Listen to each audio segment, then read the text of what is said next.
Hi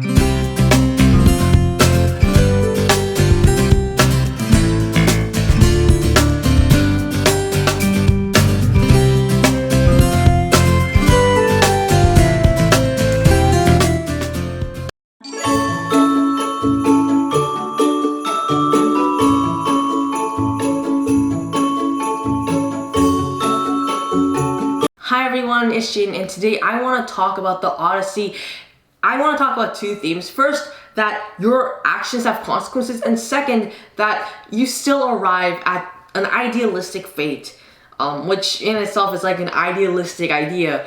And obviously the fate sometimes isn't that idealistic, but the point is that you always arrive at a fate no matter what, but the path to that fate can be very different. And so I think those are two very important themes in the Odyssey, so let's dive right in. So first, let's talk about the idea that our actions have consequences. Like, I think this is a pretty obvious claim, and we can really see this real in depth with the Odyssey, right? Because Odysseus cries out to the Cyclops from whom he escaped, and says that his name is Odysseus, right? And so the Cyclops prays to his father Poseidon to make Odysseus' life super hard and to stretch out his voyage to 10 years, right?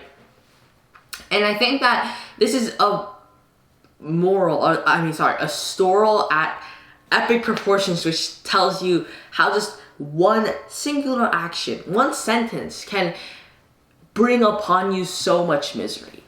I think that this is completely possible in real life. I think that a lot of people read about the Odyssey and say, this is like an unrealistic story, right? Sure, I get the point. Our actions can have consequences, but I don't think that me saying to somebody, my name is, I don't know, Bob or Paul, that's probably not going to mean that I'll have to face a 10-year journey. But I think that that's not true. I think that some of the smallest actions that we can think of can sometimes have the largest repercussions. And like the Odyssey, for example, right? Saying your name shouldn't have been a big deal, right?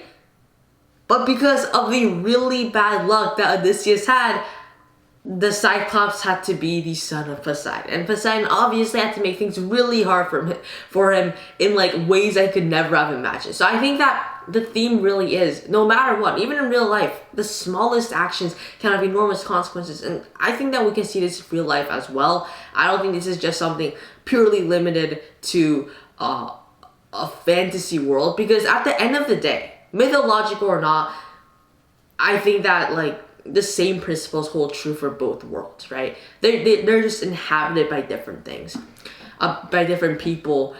For example, like monsters and demons and gods. I also think that the book is really just trying to tell you through the entire story how miserable Odysseus' life is. And this really just hammers in the point that our actions have consequences. But the second point that I think is really important is that at the end of the day, Odysseus still arrives back home. His fate is to arrive back home. The gods have decided that his fate is to arrive back home. And I think that that is really important, because at the end of the day, if you're supposed to do something, then like, doesn't that mean that no matter what you do, you still arrive at this fate? I think that that's what the Odyssey is also trying to say at the same time. And I think this is kind of evident because like when the gods are talking, right, they can do whatever they want, right? And so it seems destined that the three fates have spun out the story of Odysseus. And that kind of might also give a contradictory message to the reader. Well, if you, at the end of the day, if you still arrive at your fate, doesn't that mean that everything's okay? But I think that the Odyssey is trying to draw a fine line here. I think that's like what's really important. What the Odyssey is trying to tell us is that sure, you can arrive at this fate, but you can arrive at the short and easy way, or you can arrive it via the hard and miserable way, like Odysseus said, right? I mean, let's say that his fate was living out, having a happy life with his son and wife in his like home kingdom.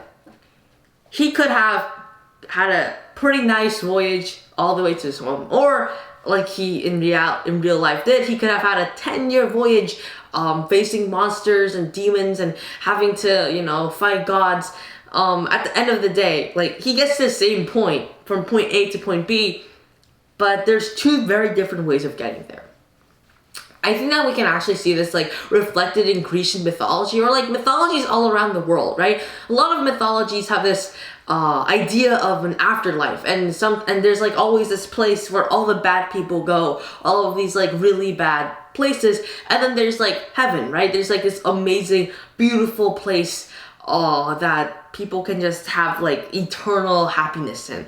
And I think this is just trying to say, I think this is an idealistic view that's trying to say our actions are rewarded. Maybe you died a long and miserable death. Maybe you died you died like in a pretty painless way. But at the end of the day, you're gonna get what you deserve in heaven, right? And like, this is a big part of Grecian mythology, right? I honestly forgot the name of the Grecian mythology's version. Like, I mean, I know it's Hades, right? But like in Hades, there's like this area, they don't call it heaven, but like there's this area for like all of the good heroes and people, and it's a pretty nice place, right? And I think that I think a lot of people want this to be true, because if there is this place that you can go to, then no matter what you do, if you're a good person, you can get there. I think that this is something that lots of people really want, which is why I think it's such a big part of a lot of mythologies and religions. And I think that we can also see this reflected in how these Grecian people, or Homer, obviously lots of people these days think that it's not Homer who actually wrote the Odyssey. It's like a bunch of different people, and like Homer was only one of them, if he was real at all. And so, but anyway, the point is that that the author of this book, or the authors of the book, obviously thought that like fate, that like you still deserve what you get in this idealistic world.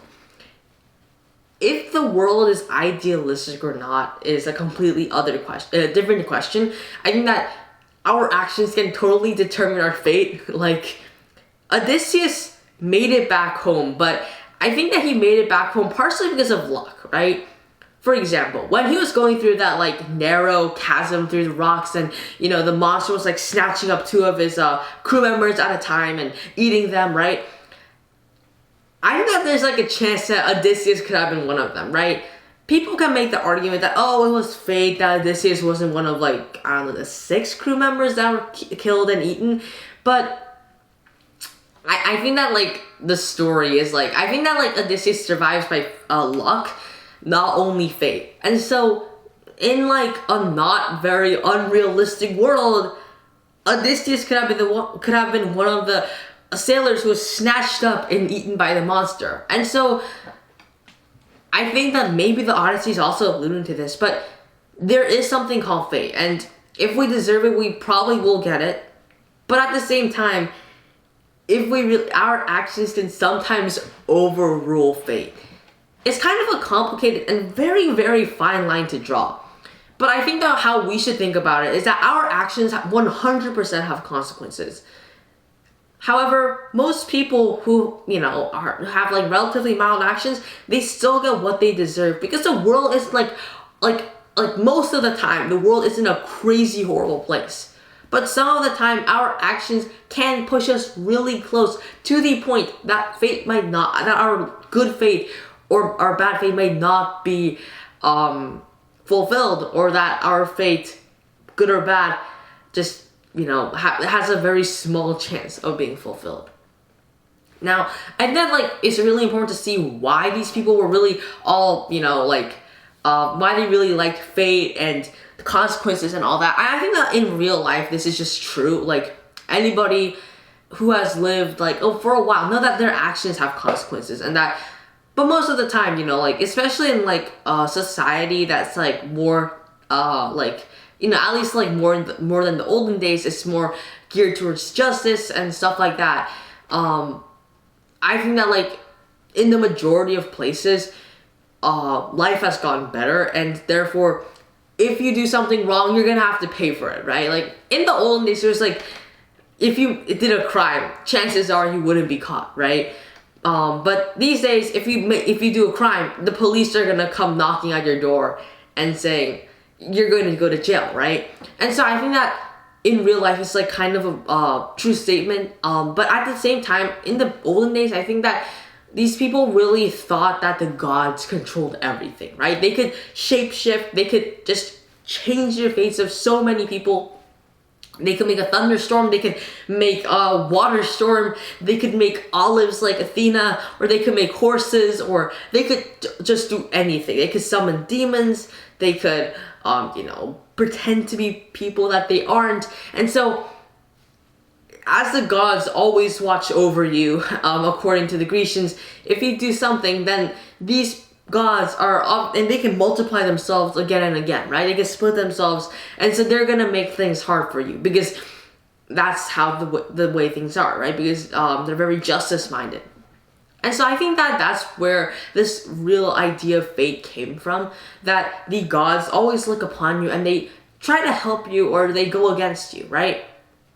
It's really present in the Odyssey as well, with Athena and Poseidon and, the other gods also, putting in their input. And all of these people, all these gods are trying to change the lives of Odysseus and his son, Telemachus. And I think that that's just, where the idea of consequences might have popped up. Same for, fate. Again, there's always this idea of, of heaven, or some good place that you go to, and also because the gods make sure that you're paid for your anguish. I think that's another reason, again, because the gods are just people. They make sure that you get your fate and that you get what you deserve, and you get the full effect of your consequences of the full effect of the consequences of your actions. I think that the Odyssey is a great story because, and I'm not exactly sure, there's a bunch of underrepresented cultures out there that just because they were unlucky, they didn't fall into the spotlight, right? For example, Gilgamesh isn't as nearly as famous. I mean, actually that's not true, but I think that most people know the Odyssey better than they know Gilgamesh, right? And so I think that this might not be true, but this is one of the first famous books of this story, of this Odyssey, of this person who goes through all of these trials. And I think that this really connects to modern literature as well, because for example, remember Robert Frost's poem Two Roads in a Yellow Wood, right? It's basically about how two roads split in a yellow wood, and so you're wondering, should I go on this path which is less trodden and it's newer, or I guess older maybe, or should I go on this path that's more trodden, right? And so I mean, sure, maybe Robert Frost was actually talking about a real path. I did hear that he made the poem because one of his friends actually did wonder about that. So goes to show that maybe literature isn't that it doesn't actually mean a lot of things, but the better, and I think that in reality, the truer analysis of this poem is that Robert Frost was talking about life, right? We always have these choices, and they can lead to different consequences, right? Sometimes you can't come back from these paths. Sometimes if you go down one path, you get to great things. Maybe if you go down the other path, you're gonna miss those great things. And so I think that a lot of Western civilization and culture really like to think of life as a journey, right? Lots of people say that life is a journey. It's a path, and as you go down that path, sometimes it's really rocky and bumpy, and sometimes it's really beautiful and easygoing. And I think that the point of the story is that the Odyssey is the original story, the original path, and as a lot of us think that our lives are journeys and paths along which we meander or run or walk, I think that because a lot of us think that our lives are journeys or paths along which we go, when we look at the Odyssey, it's kind of more relatable, right? Odysseus is going through his life, he's going through a journey. A lot of us think we're going on a journey, a grand journey that spans our entire life, because it is our life. And so I think that's it makes it more comparable. I don't know if that's actually true, but I also do think it is, right? The demons and monsters can be alluded to as challenges. The gods can be, I don't know, our boss, our teachers, or the people that we admire and who, you know, control our grades or our lives or our salaries, right? I think that there's a lot of just different examples in which we can allude our lives to journeys. And I think that also means that these hero stories are very, I think that's one of the reasons why hero stories are so popular and so acclaimed, because they're easy to relate to. So I hope that you enjoyed this little analysis on the Odyssey. I just wanted to talk about some of the themes that I feel really stood out to me while I was reading the book, and I'll come back with more themes in the next video, but hopefully you enjoyed that, and I'll see you next time. Bye!